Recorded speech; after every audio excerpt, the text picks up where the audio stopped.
about meeting your husband. Yeah. And when you first met him, I think he probably knew more about you from the show than the real you. What was that like? Did he confuse you with Pam in any way? No, he didn't know the show. You know, he's from South Africa, and he was visiting LA.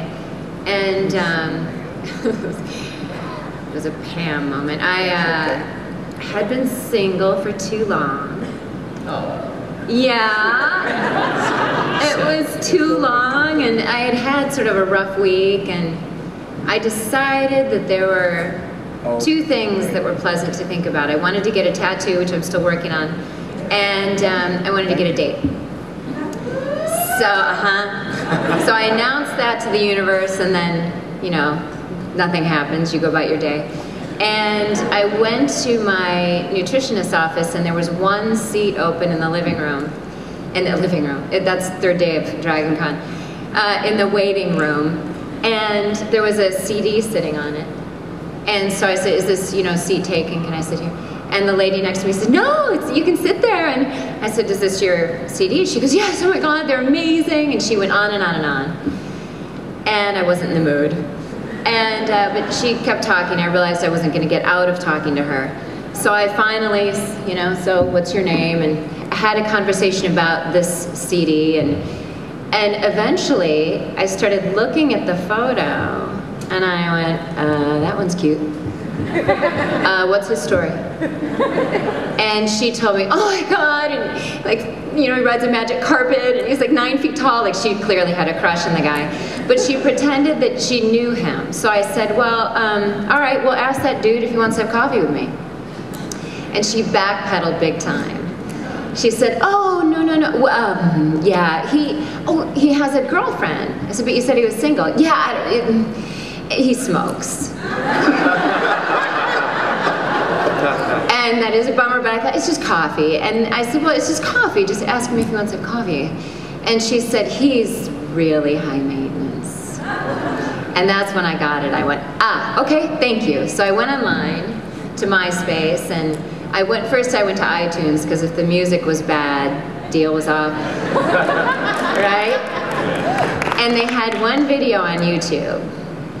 And the song is Rain, and it's a very beautiful, romantic song, and he's so cute. And I listened to that CD, and I got a little cuckoo. I got a little stalkery. And so I went to MySpace, and I spent a couple weeks composing an email. A couple of weeks? Because it's a fine line between stalker and stalker, and like happy you get, you know. And I was sort of trying to casually get in there, like I'm on this TV show, like, but how do you?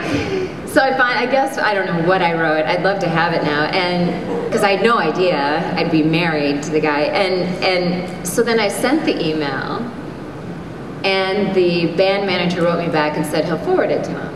So a couple weeks go by, nothing. So I write another one,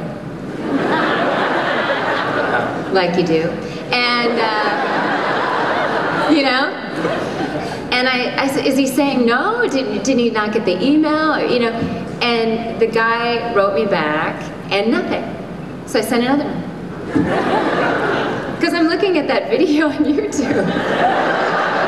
My girlfriend was like, stop looking at that video. I'm like, I can't. And the song, it's just. So, and if you go to my website, KristenBauer.com, you can hear this song. And so the third email, the guy said, oh my God, here's his phone number. Like, go away. So I picked up the phone and dialed the number, but I hadn't rehearsed what to say. I didn't realize I hadn't rehearsed, but he answered, hello? Oh. Shit, I am Kristen, yeah, and I love your CD. And he said, thanks. You know, God, and so what I did, I had seen on their website that they support the Earth Organization, which I know of, a South African group, and And so I tried to like elevate it to saving the world. I was like, so you like the environment, I like the environment, and maybe we could save something together. And he heard like I'm digging this hole, you know, and he got it, and he cut me off and he said, let me tell you how this is gonna go. I was like, ooh, yeah. And he has that gorgeous South African accent. And he said, you're gonna come meet me for coffee. And I went, I think you're right. So we haven't brought up the Earth Organization since, but we're married 6 months later. But he had never seen True Blood, and he didn't know what it was. Well, what does he think now? He loves it. He's a huge fan, and it's really sweet.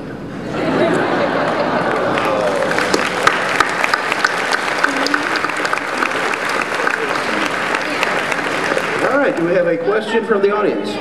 What? Oh, well, I'm designing something you'll see soon, probably, not on the show, but on the red carpet. I'm working on it, but I don't know yet. Are you going to post it on Facebook? Yeah, I will now. Okay. Ichabod. We've seen the shifters and the werewolves and Mary Ann's character. What other supernatural characters are going to be coming?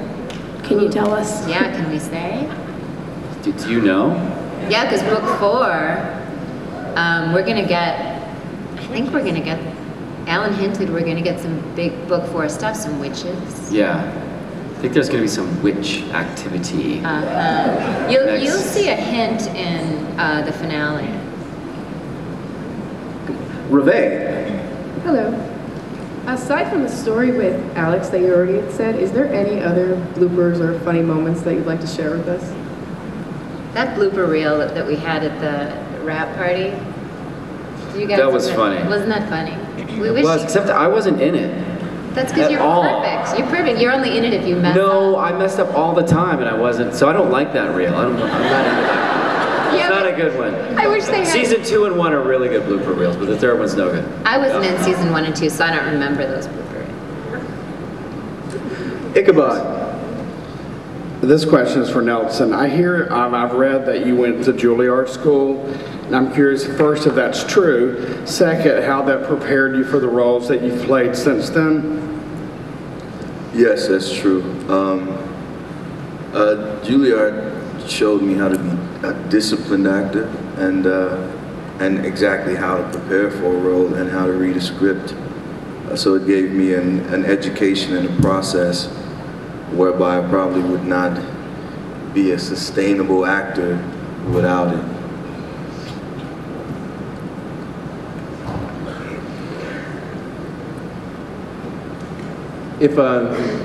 First off, I love your work, I love the show, and I really respect the works from the original books versus what y'all are doing with it. But my question is for Nelson. Since technically from the source material from the books, you would have ordinarily been killed at the end of the first season. How do you feel about extending your role the way that you've done, thanks to the fan base? How do you feel about extending the role, since Lafayette was supposed to die at season 1, but you managed to make him keep going and become such a fan favorite? I like it. It's keeping me in a job.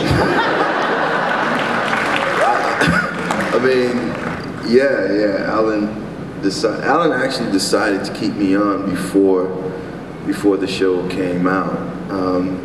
When did you find, when you first read, was it 1 season?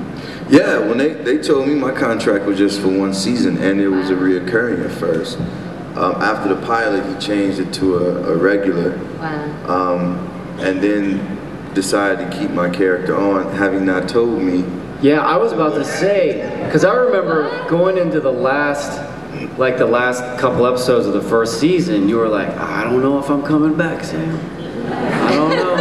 And I'm like, dude, you are coming. There's no way you're dying. There's no way. No possible way. Alan did not tell me they would keep me on until after the table read of the 12th episode.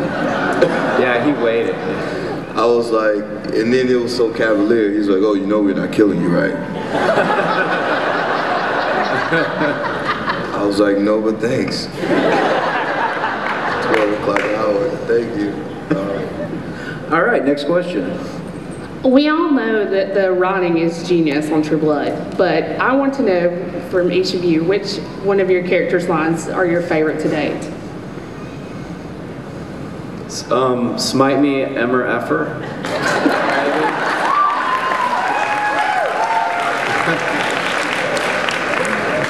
That's probably my favorite. Yeah, I don't know if I have a favorite because What one?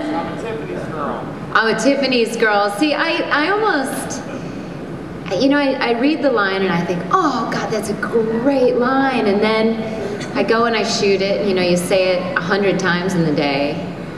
And I think, oh, did I do it justice? Like, you know, in my mind, it's such a great, incredible thing. And then actually executing it, you know, there's no audience on the show. So, and we're all used to each other, so all you get is cut, all right, we're moving on. Yeah. And if no one says anything to you and they move on, you just assume you did it well. And then it airs and I'm watching myself, which isn't comfortable.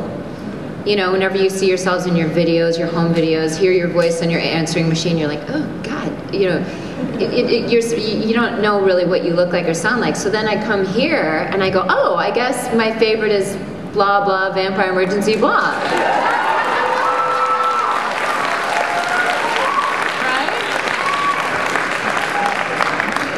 My favorite line is actually something Bill says in the first season. When he tells Sookie, I can smell the sunlight on your skin. I love it. That's great. It's beautiful. It is beautiful. Next question. Hi, Kristen, quick comment. I loved your line when you got blood on your shoes and were not happy about it. I thought that was great. Yeah. And my question is for anyone who wants to answer it. Is there anything you'd like to see your character get to do or a particular scene you'd like to play in the future? I'd like a flashback. You know, like how it was made. Be fun. And period clothing, you know, back 100 years ago. Be fun. I'd like to maybe get some decent loving, you know. Maybe have a decent relationship where I wasn't like let off to be staked, you know. Like a healthy relationship with a woman would be good. A human. Or Bill.